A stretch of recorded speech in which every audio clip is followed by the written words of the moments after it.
এগুলো কি জিন নাকি বিরল কোনো কচ্ছপ? এই রহস্যময় প্রশ্নটি যুগ যুগ ধরে মানুষের মনে কৌতূহল আর শিহরণ জাগিয়ে আসছে। অভিশপ্ত জিনকে এখানে কাছিমে রূপান্তর করা হয়েছে। এমন এক অলৌকিক লোককথার হাত ধরে পরিচিত এই প্রাণীগুলো আজও টিকে আছে স্থানীয়দের মাঝে। ভক্তদের কাছে এরা কেবল সাধারণ কোনো প্রাণী নয়, বরং আধ্যাত্মিক ক্ষমতার এক জীবন্ত সাক্ষী। সুফি সাধক হযরত বায়েজিদ বোস্তামির অবাধ্য কিছু জিনকে অভিশাপ দিয়ে এই রূপান্তর ঘটানো হয়েছিল।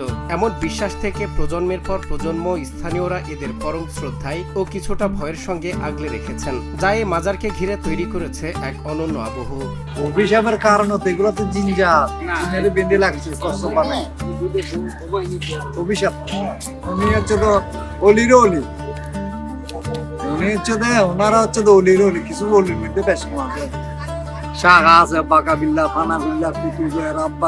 রহস্যের এক কেন্দ্রবিন্দু চট্টগ্রামের বায়েজিদ বোস্তামি মাজারের পুকুর। রাতের নিস্তব্ধতায় যখন পুকুরের ঘোলা পানিতে এদের বিচরণ দেখা যায়, তখন স্থানীয়দের মনে সেই পুরনো উপাখ্যানগুলো নতুন করে মাথা চাড়া দিয়ে ওঠে। বিশ্বাস আর বাস্তবতার এই দোলাচলে প্রজন্মের পর প্রজন্ম ধরে রহস্যের চাদরে ঢাকা পড়েছে এই জলাশয়। আমরা যখন আসি তখন এগুলো দেই, মরা যায় যখন মারা যায় তখন তরুটি মারা যায়, ও যখন মারা যায় পানির মধ্যে মারা যায় না, উপরুটি মারা। আসলে অনেকে বলতেছে এটা অভিশপ্ত একটা জিন, এটা কি সত্য? এই জিনিসটা আর কোথাও দেখা যায় না, বাংলাদেশে কোথাও নাই, বাহিরেও নাই, ভারতেও নাই, বাংলাদেশে এইখানেই আছে। কিন্তু বিজ্ঞানের কঠোর গবেষণায় উঠে এসেছে ভিন্ন তথ্য।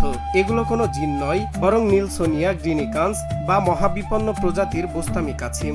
2002 সালে আন্তর্জাতিক প্রকৃতি সংরক্ষণ সংঘ IUCN এদের বন্য পরিবেশ বিলুপ্তি হিসেবে তালিকাভুক্ত করেছে। প্রাণী বিজ্ঞানীদের মতে আবাসস্থল হারিয়ে ফেলা এই বিরল প্রাণীগুলো প্রকৃতির প্রতিকূলতায় টিকে থাকার লড়াইয়ে মাজারে এই পুকুরটিকেই তাদের শেষ আশ্রয় হিসেবে বেছে নিয়েছে।